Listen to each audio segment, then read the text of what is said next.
Truck driver की मुठभेड़ highway के भ्रमित आत्मा से। रात का घना अंधेरा था। ठंडी हवा ट्रक के शीशे से टकराकर एक कराहसी उठा रही थी। अंदर बैठे ट्रक ड्राइवर जयप्रकाश ने अपनी चाय की चुस्की ली और आगे की ओर देखा। सड़कें सुनसान थीं, सिर्फ उनके ट्रक की हेडलाइट्स की रोशनी ही दूर तक फैली हुई थी। जयप्रकाश एक अनुभवी ड्राइवर था। वर्षों से देश के कोने कोने की सड़कों को नाप चुका था, लेकिन आज रात कुछ अलग सा था। एक अजीब सी ठंडक उसके रोंगटे खड़े कर रही थी, जैसे कोई उसे देख रहा हो। अचानक एक अजीब सी आवाज आई, जैसे किसी ने ट्रक के पीछे कुछ गिराया हो। जयप्रकाश चौंक कर पीछे देखा, कुछ नहीं दिखा, बस सड़क पर उनकी हेडलाइट्स की रोशनी ही फैली हुई थी। उन्होंने अपने सीट बेल्ट को कस लिया और आगे बढ़ने के लिए गियर बदला, लेकिन जैसे ही ट्रक आगे बढ़ा वैसे ही फिर से वो आवाज आई, इस बार और जोर से। जयप्रकाश ने ब्रेक लगाए और ट्रक को रोक दिया। वो डर से थरथरा रहा था। उसने अपने मोबाइल फोन को निकाला और अपने मालिक को फोन लगाया, लेकिन नेटवर्क नहीं मिल रहा था। उसने ट्रक के दरवाजे को धीरे से खोला और बाहर झांका। सड़क पर सन्नाटा पसरा हुआ था, सिर्फ हवा की आवाज ही सुनाई दे रही थी। अचानक एक अजीब सा साया उसके सामने से गुजरा। जयप्रकाश की सांसें रुक सी गईं। वो डर के मारे गाड़ी में वापस जाकर दरवाजा बंद कर लिया। उसने अपने मोबाइल फोन को फिर से चालू किया, लेकिन नेटवर्क अभी भी नहीं मिल रहा था। वो पूरी तरह से घबरा गया था। तभी ट्रक के पीछे से फिर से वो आवाज आई, इस बार और जोर से। ये कोई सामान्य आवाज नहीं थी, ये एक कराहसी थी, एक दर्द भरी चीख।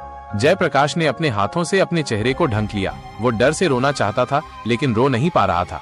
तभी ट्रक के पीछे से एक अंधेरा सा साया उभरा। ये कोई इंसान नहीं था, ये एक भयानक सा रूप था, एक आत्मा का रूप। आत्मा ने ट्रक के पीछे के दरवाजे पर जोर से दस्तक दी। जयप्रकाश की धड़कनें तेज हो गईं। वो डर के मारे बेहोश होने वाला था। तभी ट्रक के अंदर एक अजीब सी रोशनी फैल गई। ये रोशनी ट्रक के अंदर से ही आ रही थी। जयप्रकाश ने आंखें खोली और देखा कि ट्रक के अंदर एक छोटी सी मूर्ति रखी हुई थी। यह एक देवी की मूर्ति थी।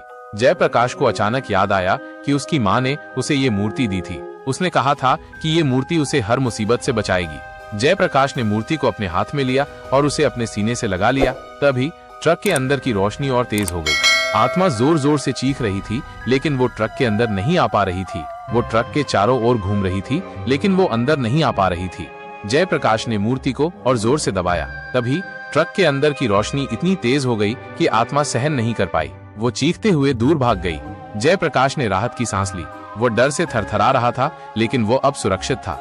उसने ट्रक को स्टार्ट किया और आगे बढ़ने लगा, लेकिन वो अभी भी डरा हुआ था।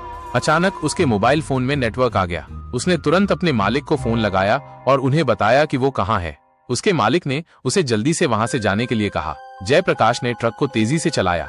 उसने पीछे देखा, लेकिन आत्मा अब दिखाई नहीं दे रही थी। जयप्रकाश ने राहत की सांस ली। वो अब सुरक्षित था, लेकिन वो अभी भी डरा हुआ था। उसने अपने सीने से मूर्ति को नहीं छोड़ा। उसने सोचा कि वो कभी भी इस रास्ते से फिर से नहीं गुजरेगा। लेकिन जब वो अपने गंतव्य तक पहुंचा तो उसने देखा कि उसका ट्रक का टायर पंक्चर हो गया था। उसने सोचा कि ये सब एक दुर्घटना थी, लेकिन उसके मन में अभी भी डर था। उसने अपने मोबाइल फोन को निकाला और उस रात के बारे में एक वीडियो बनाया। वीडियो में उसने बताया कि कैसे उसने उस रात एक भयानक आत्मा का सामना किया था। उसने वीडियो को सोशल मीडिया पे शेयर कर दिया। वीडियो तेजी से वायरल हो गया। लोगों ने जयप्रकाश की कहानी को सुना और डर गए, लेकिन कुछ लोगों ने कहा कि जयप्रकाश झूठ बोल रहा है।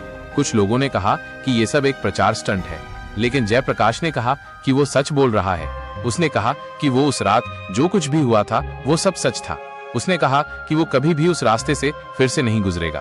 लेकिन क्या सच में वो कभी भी उस रास्ते से फिर से नहीं गुजरेगा, या क्या वो फिर से उस भयानक आत्मा का सामना करेगा? अंत में एक छोटा सा वीडियो क्लिप दिखाया जाता है। वीडियो में जयप्रकाश अपने ट्रक को चला रहा है। वो उस रास्ते से गुजर रहा है जहां से वो उस रात गुजरा था, लेकिन इस बार वो अकेला नहीं है। उसके साथ एक छोटी सी लड़की बैठी है। लड़की खिड़की से बाहर देख रही है और मुस्कुरा रही है। जयप्रकाश भी मुस्कुरा रहा है, लेकिन उसके चेहरे पर डर भी साफ दिखाई दे रहा है। वो पीछे की ओर देखता है, लेकिन कुछ भी नहीं दिखाई देता है। लेकिन वो जानता है कि वो अकेला नहीं है। वो जानता है कि वो हमेशा देखा जा रहा है। वह जानता है कि वह कभी भी सुरक्षित नहीं है। वीडियो वायरल हुआ। जयप्रकाश एक रात में इंटरनेट सेंसेशन बन गया। न्यूज चैनलों ने उसकी कहानी को प्रमुखता से दिखाया। कुछ ने उसे हिम्मत का पर्याय बताया तो कुछ ने उसे पागल कह दिया, लेकिन जयप्रकाश को अब इससे कोई फर्क नहीं पड़ता था। उसके मन में एक ही सवाल था, वो लड़की कौन थी? वो हर रात उस वीडियो को देखता था। वो लड़की की मुस्कान को देखकर डर जाता था। वो उसकी आंखों में कुछ ऐसा देखता था जो उसे डराता था। एक रात जब वो वीडियो देख रहा था तो उसे एक चीज ध्यान आई। लड़की के गले में एक छोटा सा काला धागा बंधा हुआ था। जयप्रकाश ने अपने सभी दोस्तों से पूछा कि क्या वे इस तरह के धागे के बारे में जानते हैं, लेकिन किसी को भी इसके बारे में कोई जानकारी नहीं थी। तब उसने इंटरनेट पर खोज करने का फैसला किया। उसने कई घंटों तक खोज की, लेकिन उसे कुछ भी उपयोगी नहीं मिला। अंत में उसे एक वेबसाइट मिली जो अंधविश्वास और रहस्यमय घटनाओं के बारे में जानकारी देती थी। उस वेबसाइट पर उसे एक लेख मिला जो काले धागे के बारे में बता रहा था। लेख के अनुसार काला धागा एक प्राचीन रस्म है। इसे अक्सर बुरी आत्माओं से बचाव के लिए पहना जाता है, लेकिन ये लेख भी बहुत स्पष्ट नहीं था। जयप्रकाश निराश हो गया। वो अब क्या करेगा? तभी उसे एक विचार आया। उसने अपने पुराने दोस्त रमेश को फोन लगाया। रमेश एक पंडित था। जयप्रकाश ने उसे पूरी कहानी बताई। रमेश ने ध्यान से सुनी और फिर कहा, जयप्रकाश, ये कोई साधारण मामला नहीं है, ये बहुत ही गंभीर है। क्या करना चाहिए रमेश जी? जयप्रकाश ने पूछा। मुझे उस जगह पर जाना होगा, मुझे उस रास्ते पर चलना होगा और उस आत्मा से बात करनी होगी, रमेश ने कहा। जयप्रकाश डर गया। क्या आप पक्के हैं रमेश जी? हाँ जयप्रकाश, मैं पक्का हूँ। मैं इस मामले को सुलझाऊंगा, रमेश ने आश्वासन दिया। अगले दिन रमेश जयप्रकाश के साथ उस रास्ते पर गया। रास्ते पर सन्नाटा पसरा हुआ था। रमेश ने कुछ मंत्रोच्चारण किए और फिर एक छोटी सी पूजा की। तभी हवा में एक अजीब सी हलचल हुई। एक ठंडी हवा चलने लगी। रमेश ने कहा, वो यहाँ है। जयप्रकाश डर गया। रमेश ने आगे बढ़कर कहा, हे आत्मा, मैं तुम्हें शांति से रहने के लिए कहता हूँ, तुम यहाँ पर क्यों परेशान हो रही हो? कोई जवाब नहीं आया। रमेश ने फिर से मंत्रोच्चारण किया। तभी एक आवाज आई। ये एक लड़की की आवाज थी। मैं यहाँ पर क्यों हूँ? क्योंकि मैं यहाँ फंसी हुई हूँ। जयप्रकाश और रमेश चौंक गए। कौन हो तुम? रमेश ने पूछा। मेरा नाम अंजलि है, लड़की ने कहा। तुम यहाँ कैसे आई? रमेश ने पूछा। मैं एक दुर्घटना में मर गई थी, अंजलि ने कहा। कब? रमेश ने पूछा। बहुत साल पहले, अंजलि ने कहा। तुम यहाँ क्यों फंसी हुई हो? रमेश ने पूछा। मुझे शांति नहीं मिल रही है, अंजलि ने कहा। तुम्हें क्या चाहिए? रमेश ने पूछा। मुझे मोक्ष चाहिए, अंजलि ने कहा। रमेश ने कहा, ठीक है, मैं तुम्हारी मदद करूंगा। रमेश ने फिर से कुछ मंत्रोच्चारण किए। तभी अंजलि की आवाज धीरे धीरे कम होती गई। अंत में वो चुप हो गई। रमेश ने कहा, अब वो चली गई है। जयप्रकाश ने राहत की सांस ली। क्या वो अब ठीक है? जयप्रकाश ने पूछा। हाँ, वो अब ठीक है, रमेश ने कहा। धन्यवाद रमेश जी, जयप्रकाश ने कहा।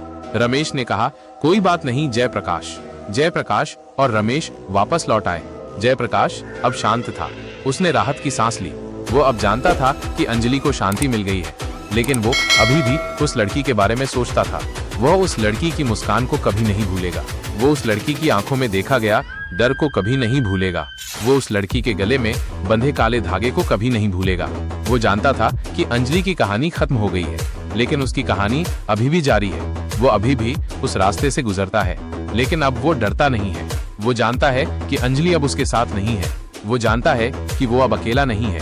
वो जानता है कि वो हमेशा देखा जा रहा है, लेकिन अब वो डरता नहीं है। वो अब जानता है कि वो सुरक्षित है, क्योंकि वो जानता है कि अंजलि अब शांति से सो रही है। सब्सक्राइब, लाइक, शेयर और कमेंट। आपकी प्रतिक्रियाएं हमारे लिए बहुत मायने